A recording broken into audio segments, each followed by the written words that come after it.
Olá pessoal, tudo bem? Eu sou o professor Super Malva. Vamos aí para mais uma videoaula. Mas antes de mais nada, vai lá, se inscreve no canal, ativa o sininho para não perder nada, pessoal. Bastante conteúdo aí para auxiliar nos nossos estudos. Dá aquele like positivo, não custa nada, ajuda bastante o canal aí. Canal simples aqui, ó, feito na casa do professor mesmo. Mas é importante essa troca de informações, vocês aprendendo um pouquinho do que eu sei aí através do vídeo, eu aprendendo bastante através dos comentários. E essa troca aí que é importante. Então vai lá, ó, se inscreve no canal, dá aquele like positivo e vem contigo. Pessoal, hoje nós vamos falar sobre Piaget, Vygotsky e Freire e a construção do conhecimento na escola. Três grandes nomes da educação aí, Jean Piaget, Lev Vygotsky e Paulo Freire aí, três grandes pensadores, três grandes contribuidores aí da educação, né? E eles vão falar sobre a construção do conhecimento na escola, na visão de Zélia Joffre. Piaget e Vygotsky, pessoal, eles partilham algumas crenças, por exemplo, que o desenvolvimento é um processo dialético e que as crianças são cognitivamente ativas no processo de imitar modelos do seu mundo social. Em seu mundo social. Então, assim, primeira coisa, o desenvolvimento é um processo dialético. O que isso quer dizer, pessoal? Que ele é adquirido através do diálogo, através da socialização. Tanto Jean Piaget quanto Vygotsky, eles defendem que não existe, sem socialização não existe conhecimento, não existe aprendizado. Tá? Então a criança, ela vai aprender através da socialização. E que ela também, pessoal, ela é muito ativa no processo de imitar modelos em seu mundo social. Ou seja, ela aprende através da visão. Tem uma coisa que eu gosto muito de falar, que os filhos, por exemplo, eles não aprendem com conselhos dos pais, eles aprendem com exemplos. Então eu até mencionei isso numa aula, que o pai que fuma, por exemplo, ele não tem como chegar e falar para o filho não fumar, porque ele fuma, o filho vai seguir o exemplo do pai, né? O pai que bebe, o pai que pratica alguma coisa errada, né? Eu costumo falar uns palavrões aí, minha esposa briga, que a minha filhinha fala, ó, sua filha daqui a pouco tá falando também essas coisas, tem que cortar, a gente tá procurando melhorar aí, né? Não pode falar coisa feia. Então, assim, o filho ele vai aprender com os exemplos dos pais e os exemplos daquilo que ele vê à volta dele. Então, a criança ela tem essa questão de imitar modelo, ela vai ser muito ativa nessa questão de imitar modelos para construir aí a sua personalidade. Por isso, nós temos que tomar muito cuidado aí com o comportamento que nós temos perto das crianças, tá? Não porque temos que tomar cuidado para não criar coisa errada, fazer coisa errada para a criança não ver, mas para que a criança não aprenda e pense que aquilo é correto. Enquanto Piaget, pessoal, ele enfatiza que a interação com os objetos, o Vygotsky ele foca mais e enfatiza a interação social, tá? Então o Piaget ele acredita muito assim que primeiro a criança se desenvolve para depois ela socializar. O Vygotsky, gente, ele já é o contrário, ele acredita que o aprendizado parte da socialização. Primeiro ele socializa para depois ele ter o desenvolvimento e a aprendizagem. A colaboração com outras pessoas, seja um adulto ou outro colega mais adiantado, dentro da zona de desenvolvimento proximal, ela conduz ao desenvolvimento dentro dos parâmetros culturalmente apropriados. Ou seja, quando você tem contato com outras pessoas, você contribui com elas, você aprende um pouquinho com elas também, você tem um colega que tem mais conhecimento que você, o Piaget defendia muito assim, que ele usava até uma frase que hoje não pode ser usada, senão, meu Deus do céu, o mundo vai desabar.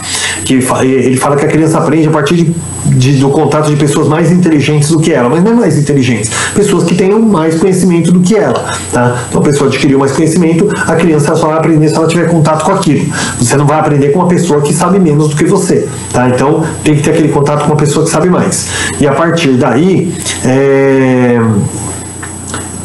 isso conduz um desenvolvimento dentro de parâmetros culturalmente apropriados. Por quê? Porque a partir do momento que a criança tem um contato com quem sabe mais, ela vai aprender mais e vai enxergar melhor aí, vai desenvolver melhor o seu aprendizado, sua apropriação dos saberes. Tá? Tanto Paulo Freire quanto Vygotsky rejeitam a ideia de não diretividade do ensino. Para eles, o processo de aprendizagem deve ser conduzido pelo professor visando atingir os alvos desejados. Ou seja, pessoal, é necessário, pessoal, que haja intervenção do professor, que haja mediação do professor, observação do professor o tempo todo, tá? Tanto que hoje, por exemplo, nessa questão dessa pandemia que nós temos aí, essas videoaulas, tal, principalmente na educação infantil, gente, não faz sentido, porque a educação infantil, ela tem como base a interação, a socialização, tá? E a mediação do professor. Não adianta chegar lá e falar, ó, papai, vai lá e passa atividade pro seu filho. Não tem aquela interação, não tem aquela socialização, aquela ludicidade que tem na sala de aula. Então não faz muito sentido isso, tá? Então tanto o Paulo Freire quanto o Vygotsky, eles defendiam isso, e eles rejeitam a ideia de não diretividade, tá? O aluno tá ali, ele autodidata. Não, isso não existe, gente. Tem que ter a mediação, a intervenção do professor para que também o conhecimento ali, o desenvolvimento da criança aconteça, tá? Segundo Paulo Freire, eu falo muito tá nas minhas aulas, né? Preciso corrigir isso. Segundo Paulo Freire, o professor deve desenvolver o respeito dos outros, a capacidade de dialogar e entender que cada um é diferente do outro. Então Paulo Freire defendia muito essa questão do diálogo, pessoal, aprender ao ensinar e ensinar ao aprender. Então assim, Paulo Freire sempre defendeu muito essa questão de que o professor ele não é detentor de conhecimentos, ele não vai chegar ali e despejar aquilo na cabeça da criança. A criança, o professor tem que aprender a dialogar com a criança e aprender com ela, aprender sobre a cultura dela, sobre a melhor forma daquela criança buscar o conhecimento, né? Às vezes você tem aquela coisa de trabalhar muito caderno, lousa ali, e a criança às vezes com um projeto onde ela tivesse um contato, Jean Piaget defende isso, um contato com um objeto, onde ela pudesse, sabe, trabalhar ali de uma outra forma, ela tem um desenvolvimento muito maior. E às vezes você acha que aquela criança não é capaz, por quê? Porque você deu um lápis na mão dela e mandou ela fazer cópia. E muitas vezes a criança, ela não gosta daquilo, ela gosta de outras coisas, ela gosta de trabalhar com artes, ela desenvolve melhor. E você pode trabalhar o tema daquela forma, tá? Então você não pode fazer um robô, você chegar e falar, vou planejar minha aula, tá aqui, tá feita, e o aluno que se vire. Não pode fazer isso, tá? Gente, dentro de um enfoque construtivista, é dever do professor assegurar um ambiente dentro do qual os alunos possam reconhecer e refletir sobre suas próprias ideias, ou seja, aceitar diferentes pontos de vista diferentes dos seus, igualmente válidos, que possam avaliar a utilidade dessas ideias em comparação com as teorias apresentadas pelo professor. Muita palavra aí, né? Vamos traduzir tudo isso em português agora. Gente, dentro de um enfoque construtivista, o professor ele tem que assegurar um ambiente no qual os alunos possam reconhecer e refletir suas próprias ideias. Ou seja, o professor vai lá, lança um tema, pessoal, e bota o aluno ali para discutir, para debater, para que ele possa buscar ali uma solução para aquele problema, né, aquela situação problema que foi criada, tá? Então, dentro do coisa, por que a gente fala dentro de um enfoque construtivista? Para que não haja assim, o professor escolhe o tema, ele lança e ele fala como que tem que fazer. Não, o tema já tem que ser trabalhado com os alunos, né? Uma coisa que eles se identifiquem, que seja do interesse deles, que a partir do momento que eles se interessam, aí eles vão deslanchar, né? Eles já vão se sentir importante. Olha, eu escolhi o tema que eu vou estudar. Então, sempre dentro de uma perspectiva construtivista. O professor ele tem que aceitar, pessoal, diferentes pontos de vista, diferentes dos seus, e assim como todos os alunos, tá? Diferentes pontos de vista sejam válidos também. Não adianta a pessoa ficar lançando várias ideias lá que não faça sentido, mas que possam, pessoal, que sejam válidos e possam avaliar a utilidade dessas ideias, né? Em comparação com as teorias apresentadas pelo professor. Então o professor vai lá, lança um tema lá junto com os alunos, coloca uma teoria em cima daquilo e deixa os alunos ali, dá aquela sacudida, deixa os alunos lá, né? Buscar ali uma solução para aquela situação, problema, e deixar eles debater tudo, e sempre valorizando e sempre mediando. Por quê? Porque se começar a fugir do tema, o professor vai lá, traz de volta ali o foco e deixa eles, e depois vai pegar o apanhado geral entre o que os alunos apresentaram e o que o professor apresentou e chegar num consenso. E isso é muito importante.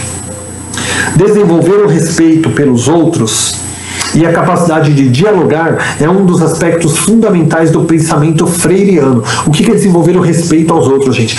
Entender que o aluno não é um objeto de conhecimento. O aluno, gente, ele é um ser humano que ele está cheio de ideias, ele já trouxe uma bagagem pedagógica da casa dele, quando ele chega na escola, ele já tem ali uma cultura formada, e você tem que trabalhar a partir daquilo. Então isso é desenvolver o respeito, ou seja, também tratar o aluno como igual. Olha só, o professor, ele é uma autoridade sim, ele está acima dos alunos sim, mesmo até porque ele é responsável pelos alunos. Mas quando você fala sobre tratar por igual, não é assim, o aluno fala, eu sei mais do que você porque eu sou professor. Não, aprender com o aluno, aprender a partir da cultura. Hoje tem tantos temas que os jovens sabem mais do que nós, principalmente na área tecnológica, de redes sociais, essas coisas. Os alunos, eles ensinam. Quando a gente pensar que vai...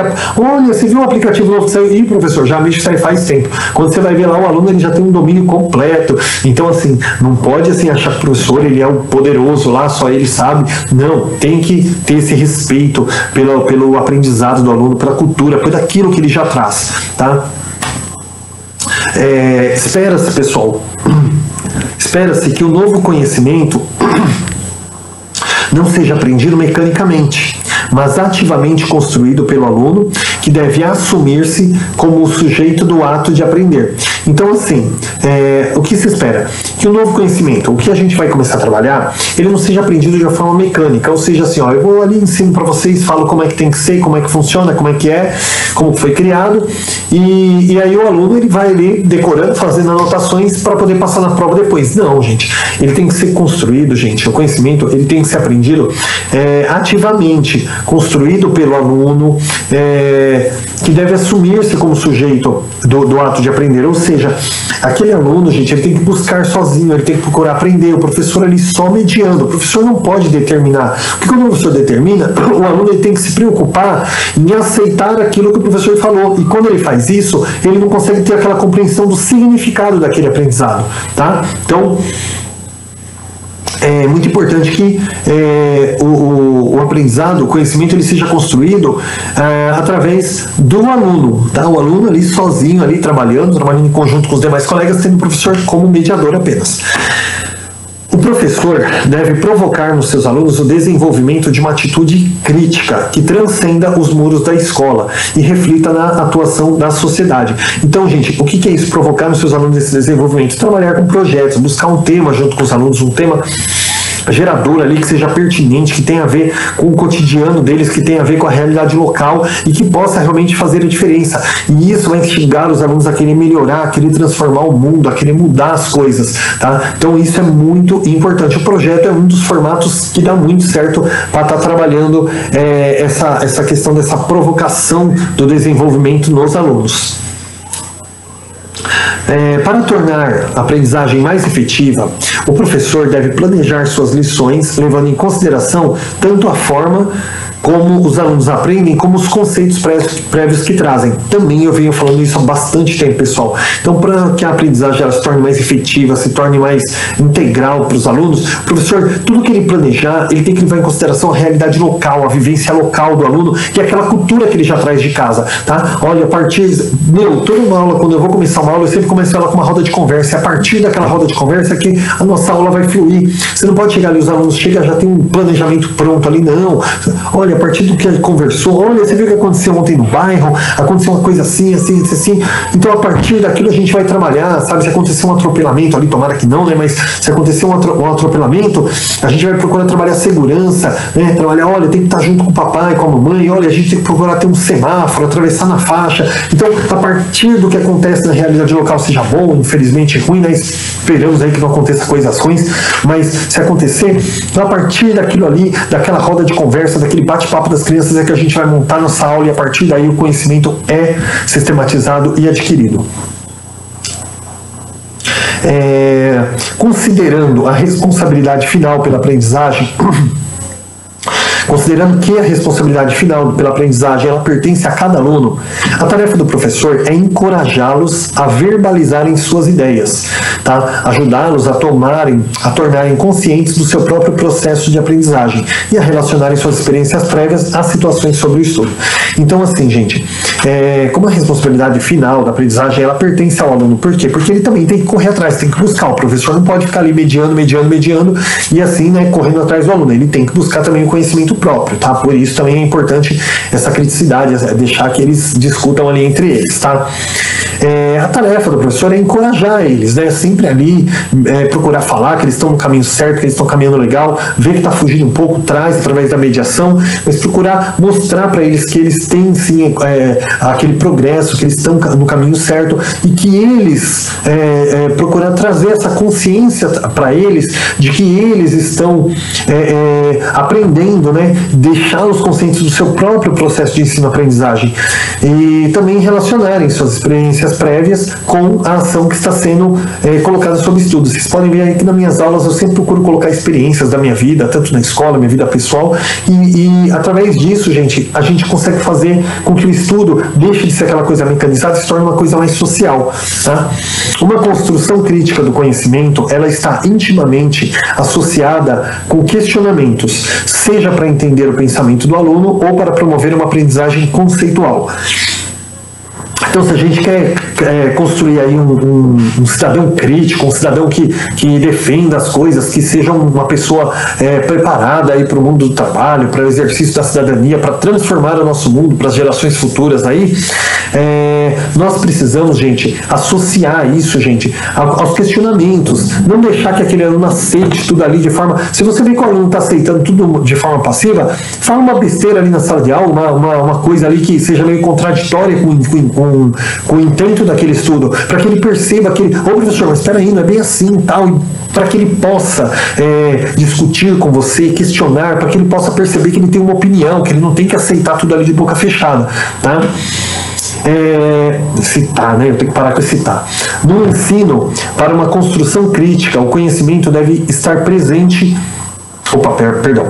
No ensino para uma construção crítica do conhecimento, deve estar presentes atitudes como para se construir, gente, uma construção crítica do conhecimento, a gente precisa ter coisas presentes aqui, que estar consciente do que está acontecendo ao redor da comunidade e da sociedade do mundo e revelar como a dominação e a opressão são produzidas dentro da escola. Então, assim, você tem que estar consciente de tudo que está acontecendo ao redor da comunidade escolar, do mundo, da sociedade, né? E levar isso para a sala de aula e mostrar para os alunos, né? Como que a gente pode fazer para mudar, para melhorar. E revelar, sim, gente, essa opressão, essa dominação que ela é produzida na sala de aula, que é esse ensino sistematizado, esse ensino tradicional que tem lá, que é o professor falando e o aluno aprendendo. Não, a gente tem que quebrar esse paradigma, tá? Nós precisamos estimular o pensamento crítico dos alunos, que a gente também vem falando pra caramba aí, né? Que é aquele aluno pensante, não pode deixar o aluno se tornar passivo. Introduzir, pessoal, o diálogo crítico entre os participantes. Assim, isso aqui eu falei numa outra aula, pessoal, estava tentando buscar aqui no pensamento. Então, introduzir o diálogo crítico entre os participantes, ou seja, pessoal, mediar, lança uma discussão e deixa eles discutirem sozinhos. Por quê? Porque como o professor ele está um patamar acima, o aluno às vezes ele se sente constrangido em debater algo com o professor, falar, pô, como é que eu vou contrariar o professor, falar uma coisa que não tem nada a ver? Então, pessoal, o professor também deve mediar, mas através dessa mediação ele lançar um tema e deixar eles discutirem sozinhos, porque eles têm mais liberdade ali para expor suas ideias e tal, e depois trazer isso para o professor em conjunto, tá? Sempre ter esse retorno, ação, reflexão, ação, tá? Você lança a ação, deixa eles refletirem e depois tem que ter uma ação sobre aquela reflexão, tá? Buscar respostas para os problemas colocados. Então, assim, quando você lança lá uma situação, problema, tem que deixar eles explorarem para eles encontrarem uma solução para aquilo, tá? Eles, tá? Não o professor só media. Colocar, pessoal, novas questões para serem respondidas, melhorando assim a prática. Então, assim, sempre dentro de um tema, você percebeu que o aluno ali já está tendo aquela compreensão, lança uma nova questão, também não pode deixar muito longo, mas vai lançando, vai desafiando ele a pensar cada vez mais, tá? Para melhorar a prática de aprendizagem dele. Nunca prática de ensino, sempre prática da aprendizagem. O foco é a aprendizagem, não é o ensino. Tornar a aprendizagem significante, uma aprendizagem crítica, uma aprendizagem emancipatória, onde ele pense por si mesmo, aprenda a pensar por si mesmo, tá? E comprometida com as mudanças na direção do bem-estar coletivo. Por que mudanças, pessoal? Porque você não pode montar um tema e falar, é assim, tem que ser feito assim. Não, você tem que ir mudando no decorrer ali da apresentação, do desenrolar daquela atividade, né? Você tem que ir mudando opiniões, mudando coisas ali, articulando sempre de modo aquela atividade se tornar mais fácil para a compreensão daquele aluno, mais fácil para o processo de ensino-aprendizagem dele. E para finalizar, pessoal, estar ciente de que todos temos uma parte a cumprir em prol de uma sociedade mais justa. Então, assim, qual que é a função do professor, qual é a função do aluno, qual é a função dos pais, qual é a função da escola? É necessário que cada um conheça a sua parte para que juntos todos nós possamos construir uma educação de qualidade, tá? Pessoal, eu acho que essa aula ficou curtinha, né? Olha, não, tá até bom, tá ali 20 minutinhos. Pessoal, tem alguma dúvida, volta um pouquinho no vídeo, faz anotações aí. Espero que a aula tenha sido significativa para vocês. Aprendi bastante enquanto estava aí passando um pouquinho do que eu sei para vocês também, tá bom? Então, bons estudos, até a próxima aula. Não esquece de inscrever, ativar o sininho para não perder nada, tá bom? Bons estudos e até a próxima aula.